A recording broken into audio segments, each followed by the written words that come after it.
Temperatures in Buffalo skyrocket to the 80s and 90s. You're going to be cranking that air conditioning, but before you do that, you want to make sure that it's working at full capacity. Of course, we're here with our Auto Care sponsors, Bob Gugino from Western New York Auto Care. Now, Bob, give me a rundown of what we want to make sure we do with our air conditioning. Well, obviously, like you said, air conditioning season is here and upon us. So when we flip that switch and we turn it on and we get warm air coming out of that dashboard, what's going on, right? Well, one of the first things we need to do is we need to get into the system, hook up the gauges, put it onto a machine like this that'll let us know what the pressures are in the system. Then we can determine whether it needs a charge of Freon, or maybe the compressor or one of the filters is plugged.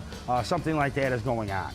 Now, you were saying that it's actually more efficient to use the air conditioning while you're driving than the windows down. Yeah, believe it or not, with the windows up and the air on, uses less fuel than with the windows down due to the drag on the car, especially with the rear window that's holding it back. The faster you go, the more the drag. Now, besides, warm air coming out of those air vents, what other signs are there that your air conditioning might not be top-notch?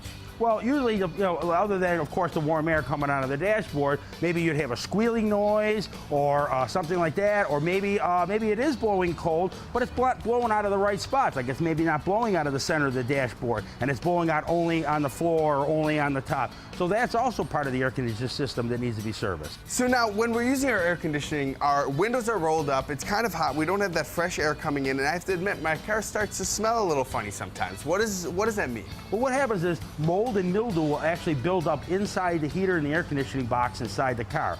So what you need to do is to be able to get that out of there. There's a couple of ways you can do it. There are sprays and some chemicals that we can put in it to wash that away, but the best thing to do to not have that happen in the first place is to replace what we call the forgotten filter, which is a cabin air filter inside most people's dashboards that filter the air that comes inside the car for the air conditioner and the heater. As you can see, it collects all kinds of leaves and debris and stuff like that, which plugs the airflow, which of course make your air conditioner not work as well, and of course you'll get that musty odor that you alluded to. Now, when I hear mildew, I always think of bacteria. Is this going to prevent bacteria coming into my car? Oh, absolutely. So what it'll do is most of the cabin air filters are sprayed with a chemical that'll help stop that before it enters into the heater and the air conditioning box inside the car.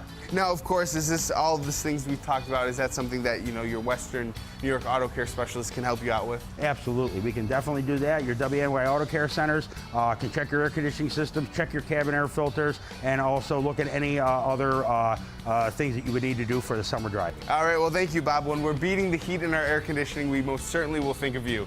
Thank you. And you can continue to join Winging It and Western New York Auto Care for more car tips, and that is going to happen every other Tuesday. But right now, we're going to head to break.